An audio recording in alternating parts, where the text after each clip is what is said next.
Oi, gente! Chegamos para o nosso 8º episódio do podcast Pode Me Contar. E hoje o nosso convidado é o professor Aciel Tavares. Ele é natural da cidade de Codó, é professor de geografia, especialista em gestão ambiental, casado, 2 filhos, filho de uma doméstica e de um carpinteiro. Vamos conhecer mais sobre ele hoje no nosso 8º episódio do Pode Me Contar.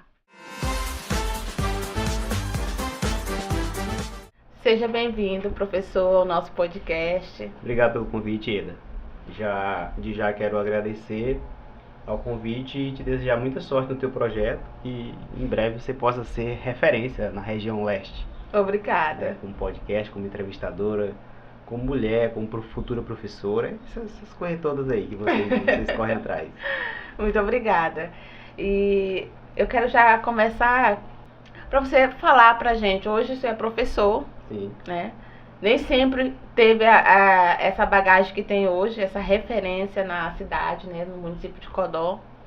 Mas me conte lá do comecinho, o senhor como... Posso falar senhor, posso? Sim. Eu falo senhor em respeito à profissão, à relevância que é um professor, né? Então, começando aqui, lá do Aciel menino, criança. Bom, eu sou filho de codoense, sou codoense, né, nato da cidade, sou filho de carpinteiro, né, meu pai é carpinteiro, já aposentado, minha mãe é doméstica, tenho 3 irmãos, então nós somos uma família de 6 pessoas, né, ali do bairro Santo Antônio, na famosa Rua da Padaria, né, muita gente conhece, a padaria não existe mais, mas o nome ficou. Fiz meu ensino fundamental na escola Senador Archer, né. Uma parte desse ensino fundamental a gente passou um tempo morando no Codó Novo, lá na década de 90, depois a gente vai para a escola São Luís, depois a gente volta para cá, para o bairro Santo Antônio, onde eu termino o ensino fundamental maior na escola Senador Archer. Em seguida eu vou cursar o ensino médio na escola Mata Roma. A escola Mata Roma estava numa reforma, igual está agora, e o prédio que a gente estava usando era do antigo Codoense, que hoje é o Ananias Murat, né? Então eu cursei o ensino médio no prédio onde hoje é o Ananias Murat, né? A gente, o ensino médio todinho lá, a reforma terminou, mas a gente não voltou. Em 2001 eu termino o ensino médio, né? E ansioso porque eu precisava cursar a faculdade, né? Eu não estava satisfeito porque meu pai é carpinteiro, eu trabalhava com ele, só que desde muito cedo eu desenvolvi um problema da coluna, né? Eu tenho uma escoliose e isso me gerava muitas dores, muita dificuldade. Eu não posso continuar na construção civil porque eu não vou conseguir me manter, né? Do ponto de vista de saúde. Então eu tenho que inventar uma outra coisa. Aí, uma viagem que eu fiz aí para a zona rural, eu observei uma encosta. Hoje eu sei que é uma encosta, na época eu não fazia ideia do que era. E vi umas manchas, umas coisas coloridas e fiquei fascinado. O que é encosta, professor? Você tem um morro, você faz um corte para construir uma estrada. E aí aquilo que ficou é uma encosta. Sim. Certo? Na época eu não sabia, né? Então aí eu fiz uma viagem para o interior e vi uma encosta e vi aqueles perfis de solo e fiquei fascinado com aquilo. Um belo dia, estava eu e meu pai numa residência fazendo uma reforma e eu encontrei um edital da USP em cima da mesa. Na época que os editais eram impressos, né? Era um livrão assim. E aí eu pedi para a senhora para me ler. Ela, não, pode levar, leia com calma. E eu vasculhando ali a quantidade de cursos que a USP tinha na época, né? E aí eu vi a propaganda do curso de geologia. Meu Deus, que coisa linda. Vou fazer geologia, né? Mas isso lá em 2000, onde a internet não era para ninguém ainda, né? Não tinha internet. E tinha aquela coisa de você ir fazer a inscrição, tinha que fazer o vestibular. Quando eu fui pesquisar onde tinha um curso de geologia, descobri que era Fortaleza ou Belém. Então era inviável para a época, né? Até hoje os cursos continuam muito distantes. Só lembrar que o Maranhão e Piauí não tem geologia, né? Então eu pensei, não, mas eu vou cursar um curso próximo disso. Eu vou fazer geografia. Aí minha ideia é que eu faria curso de geografia e eu sairia de lá geólogo. Olha a inocência, né? Terminando o ensino médio, aí eu tinha que fazer alguma coisa porque eu não queria continuar trabalhando na construção civil, né? E não poderia parar no tempo porque eu já estava lá com meus 20 anos. Então eu fiz o vestibular da UEMA, fiz o vestibular, passei da primeira vez. Isso né? quando? Isso em 2001, eu fiz o vestibular da UEMA e da UESP, não consegui êxito. Fiz de novo em 2002 e aí em 2002 eu consegui ser aprovado na UEMA, né? Por que que eu fiz o vestibular e fui para Caxias? Porque na época, Codó tinha UFM, mas a UFM não tinha nenhum curso, importante destacar. A UEMA não existia em Codó, existiam projetos como o PQD, como o Procad, mas era assim, vinha um curso e não tinha vestibular durante 4 anos, só quando terminasse aquela turma, né? E era voltado para os professores. Como eu não era professor, eu não tinha acesso. O IFMA ainda era agrotécnica, não tinha curso superior na época, né? O Instituto Federal não existia ainda, era agrotécnica. Então eu não tinha opção, eu precisava fazer uma faculdade, mas eu não tinha como fazer em Codó, né? Então eu consegui ser aprovado no vestibular, e agora eu vou morar em Caxias. Parecia uma ideia muito boa, o problema é que eu não tinha condição de morar em Caxias. Aí eu descobri que tinha a casa do estudante, né? Então quando eu me matriculei na UEMA, já desço para casa do estudante, já peço uma vaga. E aí na época a concorrência não era tão grande como está hoje, né? E eu consegui a vaga e fui morar na casa do estudante. Na casa do estudante o aluno não paga? Não, quando eu morava lá a gente pagava uma pequena taxa, bem pouquinho, para ajudar na manutenção, né? Produto de limpeza, essa coisa toda. A gente conseguia pagar, né? E a prefeitura custeava a iluminação e a água também a prefeitura pagava. Inclusive a gente até fez uma greve na época, né? Porque a prefeitura deixou cortar a nossa energia, né? Foi a primeira greve que a casa do estudante fez. Tocou fogo lá num bocado de coisa, eram os revolucionários, né? O que acontece? Eu fui fazer faculdade em Caxias e aí eu descobri que o mundo não era tão fácil, né? Inclusive eu falo muito para meus alunos do episódio do Pica-Pau, né? Aquele episódio que o Pica-Pau conversa com a fome. Lá na casa do estudante a fome era permanente. Se quisesse conversar com ela, era só dizer, eu quero conversar contigo 10 horas, né? Então eu tenho um parceiro aqui em Codó chamado professor Anselmo, que a gente dividiu o quarto, né? A gente fazia arroz com macarrão, meia-noite quando chegava da UEMA, as aulas iam até 10 horas, né? E era um negócio assim fantástico. A gente achava muita graça daquela situação, mas a gente passava por muita dificuldade, né? Mas aí o que acontece? 3 anos depois, já na metade do curso, eu começo a trabalhar na zona rural de Codó, já como professor, né? Ainda não formado, mas já como professor.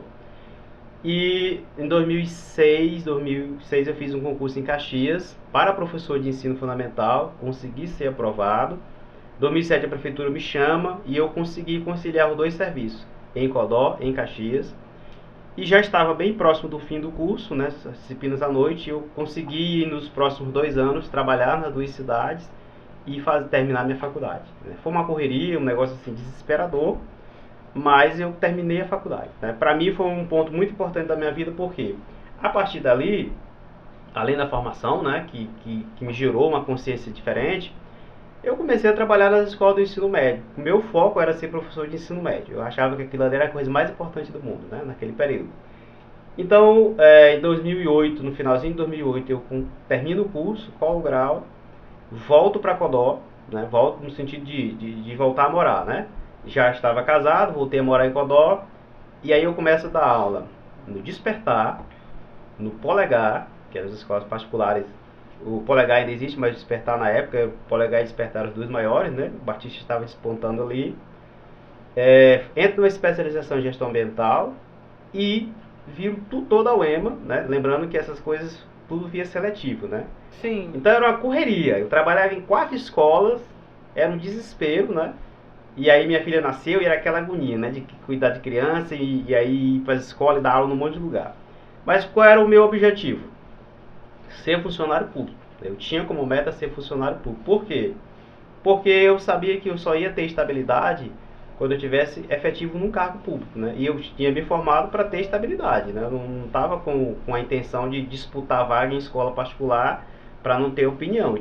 Sempre tive opinião e sempre gostei de falar as coisas. Então eu preciso ter autonomia, né? Autonomia, segurança de trabalho, essa coisa toda. Aí eu comecei a fazer os concursos, né? Na época estava tendo muito concurso em Codó, concurso em Timbiras, em Coroatá, concurso em Coelho Neto, concurso do Instituto Federal, ali estava começando a aparecer, concurso do Estado. E aí eu comecei a aparecer, eu fui aprovado no concurso do Instituto Federal, não consegui ser aprovado em Codó, né? Fui aprovado no concurso de Coroatá e fiquei ali meio dentro das vagas do concurso do Estado. Então estava estável, né? Aliás, não estava estável, mas eu tinha essa possibilidade de ser efetivado ali pouco tempo, né? Nesse período aí eu comecei a trabalhar no Estado também, aqui no regime de contrato, na escola Mata Roma. Eu começo a trabalhar na escola que eu fiz ensino médio, né? Isso era, nossa, professor foi aluno nosso, agora é professor, né? Encontrando ali ex-alunos nossos, né, ex-colegas, ex-colegas professores, que agora são colegas, na época eram meus professores, de repente viram colega de profissão. E em 2011, no final de 2011, o Instituto Federal me convoca e eu deixo o Codó e vou trabalhar em Barra do Corda. Certo? Barra do Corda eu cito muito Barra do Corda quando eu estou em aula, porque eu gosto muito de Geografia do Maranhão, certo? Eu sou um professor fascinado por Geografia do Maranhão, porque o meu estado é um estado muito importante, apesar de a gente ser um estado muito pobre, né? E tem coisas que a Geografia do Maranhão é fascinante. Por exemplo, o Maranhão é o único estado que tem lagos. O maior lago do Brasil fica no Maranhão, que é na cidade de Conceição do Lago Açu. Pouca gente sabe, né? Então eu levo isso para a sala para os alunos entenderem que o Maranhão é muito importante. Do ponto de vista de geografia é muito difícil. Você tem que ter aula, senão você não aprende aquilo lá. Então o que acontece? Eu fui para Barra do Corda e... mas você vai para um lugar longe. Não, eu vou aprender alguma coisa lá. E o tempo que eu passei, eu tive a oportunidade de viajar para o sul do estado, fazendo visitas técnicas com alunos. Eu conheci a nascente do Rio Corda, eu conheci o Rio Corda, eu conheci o Rio Merim. Eu trabalhei numa região de Planalto, aqui é planície. Então tudo isso me ajudou a crescer profissionalmente, né? Foi um período muito interessante do ponto de vista profissional, né? Em 2016, eu venho para Caxias de novo, removido para Caxias. Por quê? O Instituto Federal ele tem essa possibilidade de você ser removido de uma cidade para outra, né? À medida que vai aparecendo as vagas. Sempre que tem concurso, antes do concurso tem remoção, né? Então apareceu uma vaga para Caxias e eu consegui minha transferência. Estando em Caxias, trabalhando no IFMA, aí eu volto, né? Volto a frequentar o EMA, falo com os professores, com os colegas que moram em Caxias.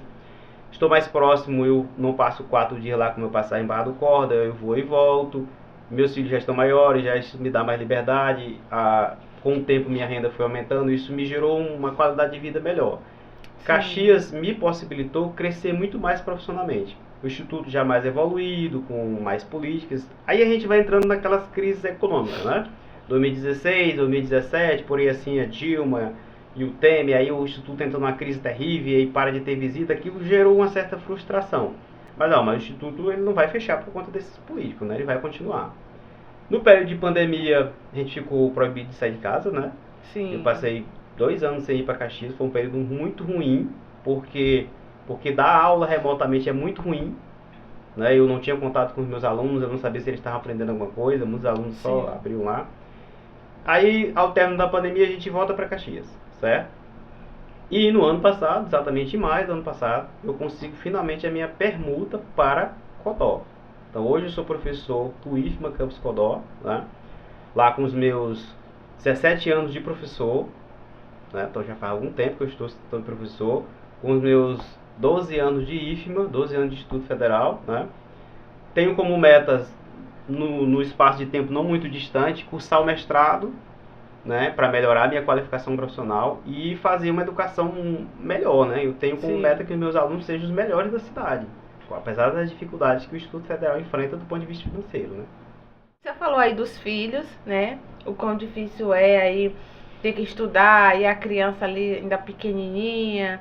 Como é que você se sobressaiu, melhor dizendo, em relação à família e os filhos nessa época de idas e vindas, Caxias, ter que se deslocar?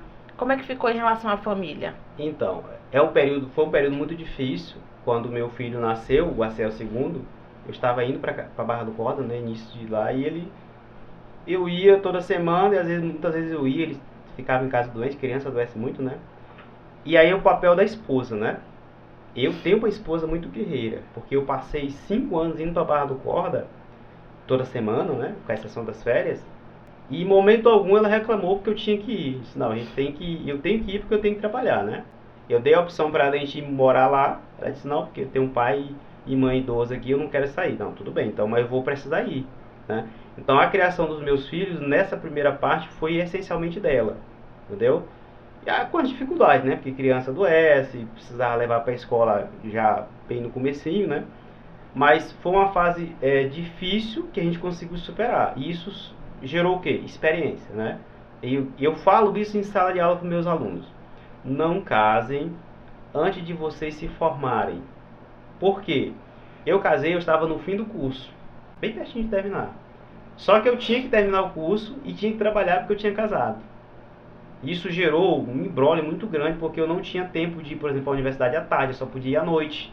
Então as disciplinas só eram ofertadas tarde e noite, eu não podia pegar disciplinas à tarde. Isso me atrasou meu curso, né? Então, Sim. recomendação para os meus alunos: não case antes de vocês se formarem. Por quê? Porque um casamento, ele gera uma dupla jornada, né? E para você... responsabilidade, né? Isso, a responsabilidade financeira, o casamento é muito caro para você manter um casamento, né?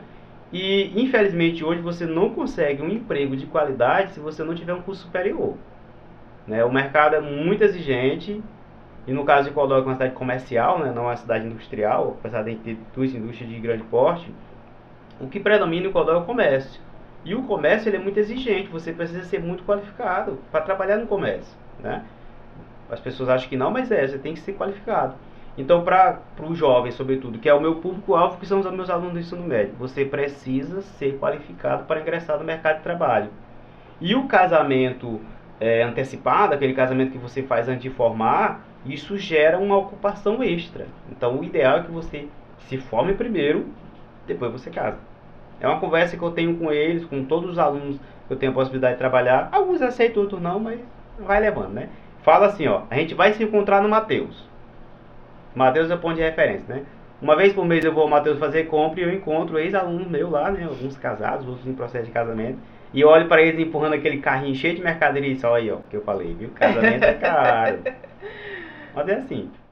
Você falou também sobre a UFMA. Em 2003 ainda não havia curso? Não, 2003, justamente. Olha, UFMA? A UFMA, Campus Codó, que é o Campus 7, né? Me lembro bem do saudoso Antônio Joaquim, que era o nosso deputado à época, deputado federal. Ele falava muito desse campus, que ele iria trazer recursos e fazer. Inclusive, onde hoje é a UFMA em Codó, passou muito tempo que tinha uma placa, né, onde eles lançaram a pedra fundamental, onde ia ser a UFMA, mas por mais de 20 anos não tinha absolutamente nada, só as mangueiras. Então a UFMA foi aprovado o projeto de lei para trazer a UFMA para Codó, mas ela por mais de 20 anos não tinha nenhum curso. Formou-se uma turma de pedagogia, né, que alguns colegas professores são formados dessa época, mas era uma turma só, não tinha vestibular com vagas para Codó. Como é que funcionava a UFMA? As pessoas vinham de fora, notadamente do Piauí, fazer inscrição na UFMA. Por quê? Porque na época, isso em 2003, não se fazia inscrição por meio da internet, né? Você tinha que ir na universidade, pegar o formulário e preencher. Então as pessoas vinham para fazer a inscrição aqui. E no dia do vestibular, as pessoas vinham fazer vestibular em Codó. Mas Codó não tinha curso superior. Tá? Era um campus que não tinha curso. Certo? Então, imagine a quantidade de pessoas que deixaram de se formar porque não tinham cursos na UFMA, sendo que nós tínhamos o campus. Né? E aí, quem é a culpa disso? Basicamente, culpa de políticos. Por quê? Na Universidade Federal, no Instituto Federal, o recurso ele vem do governo federal. Quem é que traz esse recurso? Um deputado ou um senador. Certo? Então, a UEMA de Codó, por exemplo, ela foi criada pelo ex-deputado César Pires. Eu estava na UEMA quando saiu a reportagem que ele tinha mandado o projeto de lei para a Assembleia votou e criou o Campus Codó. Só que a UEMA Campus Codó ela passou 5 anos com o projeto engavetado, porque o prefeito à época disse que não tinha interesse na UEMA, porque a UEMA solicitou uma escola para começar a funcionar, né? Só na gestão do ex-prefeito Zito Rolim é que ele pega o prédio do CETECMA, né? O CETECMA fechou, a instituição CETECMA acabou, e o prédio foi entregue para a prefeitura. E na época Zito, não, vamos colocar alguma coisa aqui. A UEMA estava parada porque não tinha um prédio. E só então a UEMA passa a funcionar, né? Então vejam, as coisas em Codó, do ponto de vista de educação, demoram muito. Por quê? Porque nós temos políticos, isso não é de agora, é de muito tempo, que não se interessam por Codó. Aí eu vou citar o caso de Caxias. Por que eu estou citando Caxias? Porque eu morei lá e eu sei que é diferente, né? Lá em 2003, quando eu cheguei em Caxias, a UEMA inaugurou o curso de medicina, certo? 2003. No ano seguinte, a FAI levou o curso de direito para Caxias. Foi a primeira cidade do leste maranhense a ter curso de direito. Isso numa época que não tinha direito em lugar nenhum, né? As pessoas iam de muito longe cursar direito. Isso transformou a cidade de Caxias em uma cidade universitária. Em seguida, em 2006, o Dr. Humberto Coutinho, o saudoso Humberto Coutinho, vira prefeito e ele pega as ruínas de um hospital e transforma na universidade, que é a Facema que nós temos hoje. A Facema, ela conseguiu aí, por meios diversos, instalar 10 cursos em 3 anos. Então, a Facema, a FAI e a UEMA transformaram Caxias em uma cidade universitária, como é hoje. Tá? Nesse período, Codó tinha um deputado federal, Codó chegou a ter 5 deputados estaduais. E mesmo assim, as universidades não vinham para Codó. Por um motivo bem simples.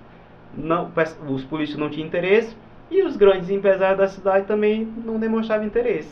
Por quê? Era muito cômodo você não ter uma faculdade em Codó, mandar seu filho para Caxias estudar. Só que nem todo mundo tinha condição. O que eu fiz de morar na casa estudante, não é todo mundo tem coragem de fazer. Hoje eu fico olhando, foi uma doideira. Valeu a pena, mas foi uma doideira. Nem todo mundo tem essa condição de fazer. Então hoje, semana passada eu fui na UEM em Codó, fui visitar lá a UEM e os colegas. E vi uma enorme quantidade de ex-alunos meus do IFMA cursando administração, contabilidade ou direito na UEMA. Colegas que estudaram comigo que hoje cursam direito. E eu vejo o conhecimento efervescendo na UEMA. Assim como a UFMA também agora, começa a fazer isso. Então perceba, o fato de você ter curso superior na cidade faz com que a população evolua. Em vários aspectos, Sim. Nós temos agora o curso de medicina. Nós temos o curso de medicina em Codó, porque o governo federal criou o programa Mais Médico. E o Mais Médico eram 2 etapas. Primeiro, contratar médicos de emergência. E na segunda fase, expandir os cursos de medicina.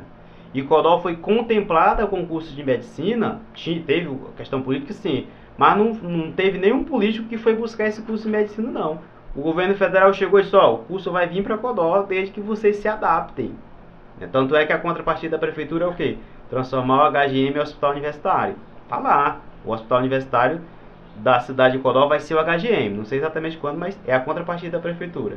Então não foi o político A, B ou C que trouxe o curso de medicina para Codó. Foi o governo federal que mandou. A prefeitura só teve que se adaptar. Certo? Diferente do curso de direito da UEMA, que a diretora do campus Codó, professora Deusimar, fez uma verdadeira peregrinação na reitoria para trazer o curso de direito para Codó. Qual a justificativa? Todo dia, na época eram 13 ônibus que iam para Caxias, cheio de universitários estudar em Caxias. A justificativa era essa. Codó precisa ter uma universidade pública para barrar essa migração de estudantes, de talentos que vão para Caxias. Muitos não tinham nem condição, ficavam endividados, estão endividados até hoje. E muitos não chegaram nem até lá, No período da pandemia, por exemplo, muita gente largou o curso, porque perdeu o emprego, porque o custo de vida ficou muito caro. E qual é a parte interessante? Eu fui a Caxias na semana passada e eu voltei num desses carros. Eu cheguei a vir num desses carros, quando eu estava trabalhando em Caxias, eram 13 carros vindo de Caxias para cá, agora só são 3. Ou seja, em breve esses carros vão deixar de ir para Caxias. Por quê? Porque Codó agora tem universidade. Eu fico muito feliz, em saber a possibilidade dos meus filhos fazer a universidade aqui.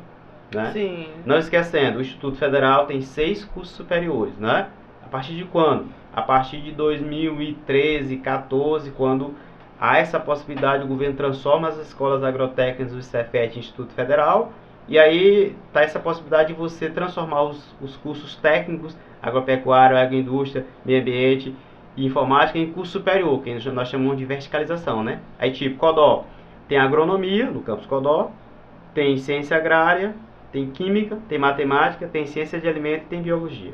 São 6 cursos, Juntando com os cursos da UFMA, com os cursos da UEMA, são em torno de 12 a 15 cursos gratuitos. Certo? Então nós já temos agora cursos gratuitos para a população que não consegue pagar curso particular. Isso depois de quantos anos? 20 anos. Lembre-se que eu fui para Caxias em 2002, e nós já estamos em 2024. 20 anos depois. Demorou demais. Olha o tanto de gente que se perdeu nesse caminho por não ter oportunidade de fazer a faculdade. Bom, você falou aí da esposa, falou dos filhos. E durante toda essa sua caminhada como professor, tem algum episódio assim para contar pra gente, seja engraçado ou seja algo marcante que você não esquece durante toda essa sua caminhada? Tem coisas boas e coisas ruins, Do tipo, quando eu viajava para Barra do Corda, no horário que eu ia, tinha uns carros horríveis. Sabe aquele carro que foi lavado no dia que saiu da fábrica? São coisas assim que quando eu lembro eu fico, meu Deus, tanta coisa que eu já suportei nessa vida, né? Então essas viagens para Barra do Corda eu achava insuportável a viagem, porque os carros eram muito ruins, né? E aquela coisa de parar na rodoviária de Peritoró e ficar ouvindo aquela história, milho, milho, milho, milho, milho, milho. É uma coisa assim que demorou, a laranja. Demorou a sair da minha mente. Mas tem episódios interessantes, do tipo, quando eu vim trabalhar em Caxias, eu montei um projeto chamado Rochoteca. Inclusive esse projeto vai ser, em breve, vai ser inaugurado aqui no Campus Codó, né? Eu comecei a colecionar amostras de rochas e já são 130 amostras, né? E eu comecei a fazer propaganda dessa rochoteca, desse projeto, levar nas escolas. E a minha menina, a Sofia, e o meu menino, a Ciel, eles conseguem já memorizar o nome dessas amostras, né? Então, em algumas situações, eu levei eles para fazer a apresentação junto comigo. É a minha secretária, né? Tem quantos anos? A Sofia vai fazer 14 agora, nessa semana, e a Ciel vai fazer 12. E o Aciel segundo? Por que segundo? Então, quando a minha esposa engravidou do Aciel, a gente ficou sabendo que ele ia ser um menino, né? Então vamos colocar o nome dele de André. A ideia inicial era André, né? Aí eu fui pra Barra do Corda. Quando eu voltei, ela disse, não, vou colocar o teu nome. Muito bem. Aí a ideia do Aciel filho, né? Sim. Só que aí quando a gente chega lá no cartório pra registrar o menino, aí tava lá, se colocar filho, tem que colocar o sobrenome meu todinho. Aciel Tavares Ribeiro Filho. Aí a esposa disse, de forma alguma, tem que ter meu sobrenome. O sobrenome dela e colocou o segundo no final, né? Então é Aciel segundo, né? E aí ele pesquisou essa semana, que existem no Brasil registrados 76 Aciéis. Segundo. Não. Segundo é só ele. É, só ele. 76 Aciéis. Então ele tá empolgado, olha, eu sou um desses, né? Então, uma coisa importante. O meu nome, por exemplo, é um nome que tem um servidor chamado Aciel no Campus Timon, né? Mas só. Não tem muitos Aciéis aí espalhados pelo Brasil, não. São só 76. E o nome da patroa? Ana Paula. Contadora. Esses dias está trabalhando numa sorveteria, né? E vai achar empolgante essa entrevista aqui. Quando você conheceu ela? Quando eu fui para o UEMA. Você conheceu ela lá? Aqui em Codó. Ela é codoense. Ela é codoense. Isso. A gente frequenta a mesma igreja, né? E aí eu conheci ela na igreja. E aí a gente começou a conversar e foi aquela emoção toda, né? E eu fui fazer faculdade na UEMA e disse assim, ela não vai me esperar, né? Porque eu vou passar um tempão lá e eu não estava empregado. Mas ela esperou. Ela esperou quanto tempo? 4 anos, que foi o tempo que eu comecei a trabalhar, né? Então, aí no caso, só depois vocês noivaram e casaram já? Sim, quando eu comecei a trabalhar, agora a gente pode casar, né? Que aí foi um pouquinho antes de eu me formar, né? Já estava bem próximo de formar, mas comecei a trabalhar e a gente casou. Aí que vieram as... Sim, aí 4 anos depois, quem tinha casado, foi que a Sofia nasceu, né? Em 2010. Então já são quantos anos aí de casados? 18 anos. 18 anos. Consolidado o amor, né? Sim, consolidado. Muito bem. E vamos falar sobre... Porque é um assunto polêmico, né? A sua área, que é uma especialização em gestão ambiental. Como é essa questão dessa fiscalização no município de Codó? Então, quando eu fiz a especialização, eu achava que o mundo era aquilo ali, né? Sim. Que ia dar pra gente fazer reportagens, tirar fotografias e denunciar. Mas aí depois, conhecendo Codó, nós tínhamos a turma pequena, né? Uma turma de aproximadamente 15 alunos, mas uma turma muito coesa, né? E a gente fazia visita em áreas que tinham problemas ambientais, inclusive na época não tinha o parque ambiental, né? Tinha a lagoa, a gente visitou a lagoa, visitamos umas áreas que estavam sendo desmatadas em Codó e fizemos uma ideia de, vamos publicar isso. Na época não tinha os blogs como tem hoje, né? Sim. Mas já estava começando a aparecer, o Arcélio Trindade, por exemplo, já era muito conhecido nesse tempo, né? Vou mandar a foto para ele divulgar. Depois, com o tempo, eu percebi o seguinte, a questão política de Codó, ela dificulta muito a fiscalização ambiental. Por quê? Porque o dono do empreendimento, seja ele A, B ou C, se ele for político, ele vai interferir na fiscalização, certo? Então, o que nós temos em Codó do ponto de vista ambiental errado? Nós temos as áreas de extração de minérios, tipo, nós temos no Codó algumas áreas de extração espalhadas pela cidade, que tem 10, 15, 20 anos, que se extrai argila, se extrai areia, se extrai laterita, que a gente chama de pissarra. O barro. Se extrai a argila, que é o barro. Sim. E não se paga 1 centavo de imposto, não se tem um tipo de licença ambiental nenhuma e se provoca danos ambientais. Eu escrevi recentemente alguma coisa sobre, eu vou citar aqui. O Barreiro do Cajueiro, né? Quem é do bairro Santo Antônio, daquela região ali próximo da ferrovia, sabe. Lá o Barreiro tem mais de 30 anos que é feita extração mineral ali. Esse material é extraído e vendido para a cidade toda. E próximo do Barreiro existe um cemitério, o famoso cemitério do Cajueiro. Próximo tem a ferrovia. Então o que tem de errado ali? Não se faz área de extração próximo de cemitério. Não se faz área de extração próximo de ferrovia. Não naquela proximidade. Por quê? Porque existem as regras. Existe um negócio chamado Resolução CONAMA, né? E a Resolução CONAMA estabelece que próximo de cemitério não pode haver escavações extras, porque isso pode fazer com que ocorra erosão no cemitério. E foi justamente o que aconteceu. O cemitério do Cajueiro, por exemplo, se sabe, num período de chuva ocorreu um desmoronamento e alguns caixões, algumas urnas saíram rolando. Por quê? Por conta do processo de extração que está acontecendo muito próximo. Outra regra, próximo de rodovia ou ferrovia, tem a famosa área de domínio, né? Que é aquela área que somente a ferrovia, a empresa da ferrovia ou a empresa da rodovia pode construir. E é estabelecido que próximo de uma ferrovia tem que ser deixado 5 metros para cada lado. Aquela área só pode ser usada pela empresa da ferrovia, no caso a CFN. A área de extração e cemitério estão dentro da área de domínio da ferrovia. É outro problema ambiental, né? E legal também. É proibido se instalar cemitério onde tem afloramento de água. Por quê? Porque quando você enterra um corpo, esse corpo ele produz um líquido, certo? Um processo de putrefação. E esse material infiltra no lençol freático. Como eu tenho uma água muito próxima da superfície, cedo ou tarde essa água vai ser contaminada. Então a regra lá deixa bem claro que quando se vai instalar o cemitério, precisa fazer um furo, uma espécie de poço, para saber a profundidade média do lençol freático. Certo? Justamente para não acontecer esse processo de contaminação. Isso. Se eu tenho uma área que a água aflora muito próximo, então não pode ter um cemitério ali. E qual órgão que fiscaliza?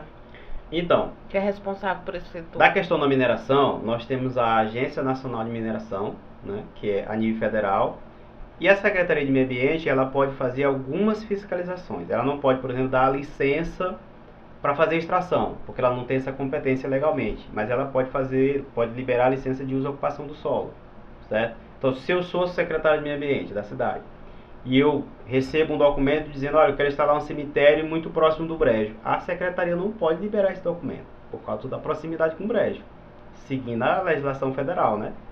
Aqui em Codó nós temos 6 dragas que fazem extração de areia no rio, certo? Até onde eu sei, essa informação ela já faz algum tempo, mas nós temos 2 dragas legalizadas. Então você tem 4 dragas que extraem de forma aleatória, né? Sem pagar imposto ou extraindo de qualquer jeito. Quem tem que fazer a fiscalização, já que o rio Itapecuru é um rio estadual, é a Secretaria de Meio Ambiente do Estado. Se fosse o rio Parnaíba, que é um rio federal, seria o IBAMA. A Secretaria de Meio Ambiente do Estado ela só aparece aqui se houver denúncias, ela não faz fiscalização aleatória. Então vejam, se eu consigo uma licença prévia para instalar a draga lá dentro do rio e eu vou extrair, não vai ter fiscalização hora nenhuma, então eu posso tirar a areia dali o tempo que eu quiser, o período que eu quiser, fazer o estrago na mata ciliar que eu quiser e não vai ter nenhum problema. Bom, nós temos aqui um ponto do rio Itapecuru chamado Suou Banhou. Você lembra dessa história, né? Do porquê o Suou Banhou? Não lembro. Tinha lá a descida para o rio, né, bem na foz ali do riacho Água Fria. E antes da descida, antes de chegar no rio, tinha um campo de futebol. E aí a galera ia jogar bola, terminar o jogo suado e ia tomar banho. Suou banhou. Aí o termo Suou Banhou, né? E ficou, né? Na década de 80, era um balneário, Suou Banhou, e onde as pessoas menos abastadas iam lavar roupa na margem do rio. Porque a água encanada ela foi chegando aos poucos, né? Então na década de 80 nem todo mundo tinha acesso à água encanada. O que nós temos ali? No Suou Banhou se extrai areia de forma manual desde sempre, né? E se você andar lá, você vai ver que o rio tem no máximo 1 metro de profundidade. Então, essa história de que eu vou tirar areia e vai ficar fundo é um mito. O que acontece? O rio ele é um organismo vivo, né? À medida em que eu vou tirando a areia do fundo do rio, se eu não proteger a mata ciliar, a própria dinâmica do rio vai tirar a areia da mata ciliar e devolve para aquele lugar onde foi tirado a areia. Então, quanto mais areia eu tiro dali, mais raso vai ficar o rio, porque ele está tirando a areia da lateral e devolvendo para aquele lugar onde foi tirado. Então, vai ficar raso e vai ficar largo. Se você olhar, a parte mais larga do rio Itapecuru em Codó é aonde? Justamente na parte onde se tira a areia desde sempre, que é o sul banhou. Então, ali é o impacto ambiental. Certo? É onde acontece todo esse Onde acontece a extração. Além, um pouco mais abaixo, tem a foz do Riacho Água Fria, né? Que você tem aquela ilha enorme que se formou por conta dos sedimentos que caem no riacho, o riacho transporta para o rio. Outro problema ambiental, que algumas denúncias já foram feitas no Ministério Público, não sei exatamente como que está, se alguma empresa foi notificada para tentar fazer extração, mas é um problema de que modo? O rio, ele não tem força de tirar a ilha. Por quê? Porque aqui no Codó nós estamos numa área plana, que a gente chama de planície. À medida que o rio não tem mais força de tirar a ilha, porque a água que desce não tem força suficiente para extrair a ilha, então a água começa a desviar da ilha. Certo? Vai formando as curvas do rio, né? Os famosos meandros. Resultado, a água do rio desvia da ilha, está escavando, derrubando a encosta do lado da tribo dela. Então quem mora na rua Marco Rocha, por exemplo, né? Que tem a casa de fundo para o rio, pode observar lá que aquela encosta está desmoronando lentamente. Então eu estou dentro da cidade de Codó, desviando o curso do rio por conta de uma ilha que se formou há mais ou menos 20 anos. Certo? É um problema visível, todo ano ele está lá, é só você passar sobre a ponte, no período que o rio não está cheio, você vai ver a ilha lá. Ela não vai sair de lá sozinha, alguém tem que levar um maquinário lá para tirar. É um outro problema ambiental que está na frente de todo mundo e que parece que ninguém tem interesse de resolver. E sobre as... Jazidas. Jazidas. Aconteceu um acidente. Sim. E qual é a diferença dela pro açude? E por que aquele acidente ocorreu? Vamos lá. Existem 2 tipos de extração mineral, certo? A extração mineral mecanizada, que é a que é feita pela empresa Grupo Nassau, né? Que eles extraem calcário, gesso e outras coisas para produzir cimento, usando maquinário. E existe a extração mineral manual, que é aquela que você faz usando pequenos equipamentos, como picareta, pá, essa coisa toda, né? Que a gente chama também de garimpo. No caso do Codó tem as duas, né? Tem essa que é feita no barreiro, onde você tira o material com a máquina pequena, ou enche mesmo a caçamba com a pá. E tem a que a fábrica de cimento faz lá na zona rural, né? O que acontece? A jazida é o lugar onde a fábrica extrai o mineral, certo? O que a lei diz? Aí vamos para a questão da legislação. Toda jazida, ela tem início, meio e fim. Ou seja, a empresa consegue autorização da Agência Nacional de Mineração para fazer a extração, certo? Vou extrair ali o que é interessante para mim. Aquele minério ele não é infinito, tem uma hora que ele vai acabar. Quando esse minério acabar, a empresa, pela lei, é obrigada a repor aquelas sobras dentro da jazida. Ou seja, pegar o que não foi usado e devolver para dentro da jazida, cobrir a jazida e reflorestar a jazida com espécies nativas. Certo? Isso é o que diz a lei. Se vocês observarem imagens de satélites disponíveis, vocês vão ver que ao redor do quilômetro 17, por exemplo, nas proximidades do Grupo Nassau, proximidades que eu falo assim, 5, 6 quilômetros, são pelo menos 35 jazidas que estão lá, ou seja... Onde eu tenho acesso a essa informação, professor? Essa informação, ela está no Cadastro Nacional de Jazidas, que é no site do Ministério de Minas e Energia. E existe a Agência Nacional de Mineração, que é a agência que regula, que fiscaliza, que dá as outorgas, certo? Eles têm um cadastro nacional de barragens. Em Codó existe uma barragem em Codó, certo? Ela está relativamente desativada, mas existe uma barragem em Codó. Importante lembrar disso. O que acontece? As jazidas que a fábrica de cimento fez, elas estão todas abertas e estão cheias de água. Por que cheias de água? Quando eu estou tirando minério de uma jazida, eu tenho uma bomba lá no fundo dela puxando água para fora, certo? Porque eu não posso descer a máquina numa jazida cheia d'água, porque há o risco da jazida desmoronar. Mas agora não tem mais minério. Pronto, deixa ela aí. Aí as chuvas vão ocorrendo e a jazida vai enchendo de água. O que acontece? Por que não é um açude? Não se faz açude com 40 metros de profundidade. Certo? O açude se faz para criar peixe ou para reservatório de água, né? Mas esse açude ele não é dessa profundidade, até porque para você cavar um açude você precisa pagar. E um açude muito fundo fica muito caro, né? Sim. Essa jazida ela está abandonada, ela não é cercada, ela não tem uma placa sinalizando nada, ela é só um buraco cheio de água. Como em Codó existe muito calcário e muito gesso, esses minerais, eles têm muitos sais, eles se misturam com a água. A água dessas jazidas é uma água que não é potável, ou seja, eu não posso usar para criar peixe, nem para irrigar. Portanto, é uma água sem uso. É apenas um buraco cheio de água. Entendeu? Tanto é que nas jazidas próximas das rodovias, como é o caso lá da jazida do 17, onde aconteceu o acidente, lá ninguém pesca e ninguém usa água para irrigar, porque a água não é potável. É um impacto ambiental. E aí no caso do acidente, por que aconteceu o acidente? Porque não tinha sinalização na jazida, né? Olha, profundidade tal, risco de morte. E até onde se sabe, as pessoas que estavam lá andando de jet ski não tinham habilitação para usar aquele veículo. Isso provocou o acidente. Então, se a gente for atrás, existem pelo menos umas 30 jazidas abandonadas na zona rural de Codó, todas cheias de água por conta do período de chuvoso e quase todas com essa mesma profundidade. Estão sem uso econômico nenhum, estão ocupando uma área que poderia ser uma área agrícola por conta do abandono da empresa e por conta de não haver fiscalização para essas finalidades. Muito bem, muito esclarecedor.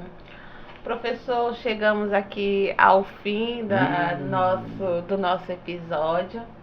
Foi muito gratificante, relevante, toda a sua bagagem, que é pequena, né? A participação não dá para contar tudo, mas ele contou aí sobre o casamento, sobre os filhos, sobre a profissão, sobre descasos de educação, né? E para nós foi um prazer ter o senhor hoje aqui com a gente, né? Acrescentando, partilhando um pouco da sua história. E eu agradeço pelo convite, né? Pela oportunidade de ter essa conversa interessante aqui, né? Quero desejar muita sorte no seu projeto. Obrigada. Que você possa crescer, que a gente tenha você como referência. E deixar um aviso para a galerinha do ensino médio, né? Tem que estudar, porque quando a gente é pobre o negócio é mais difícil, né? Mas use os professores de vocês como inspiração, né? E vocês acham que é difícil, mas esse cara bem aqui conseguiu, vou seguir ele como exemplo, né? Lembre-se, eu tenho um aluno que eu fui professor dele aqui em 2010 em Godó, no Colégio Batista, no Colégio Despertar. Ele cursou engenharia florestal na Universidade Federal do Piauí. Ele cursou mestrado, ele cursou doutorado e hoje ele é professor da Universidade Federal de Viçosa. Professor, doutor no curso de engenharia florestal. Exemplo, né? Perceba, em 2010, né? Não muito distante, ele já evoluiu, está maior que eu, né? Do ponto de vista acadêmico. Falo com ele frequentemente, está lá fazendo o que ele gosta demais. Então é um exemplo de pessoa que se dedicou muito àquilo, né? Então, qualquer pessoa com saúde, obviamente, se você tiver alguma enfermidade que dificulta, né? Consegue chegar onde você tem interesse, né? Dá trabalho para quem é pobre, mas a gente consegue. É mais difícil, né? Dá mais trabalho. Pois esse foi o nosso 8º episódio com o professor Aciel Tavares. Até o próximo episódio, na quinta-feira. Eu aguardo todos vocês. Tchau, tchau.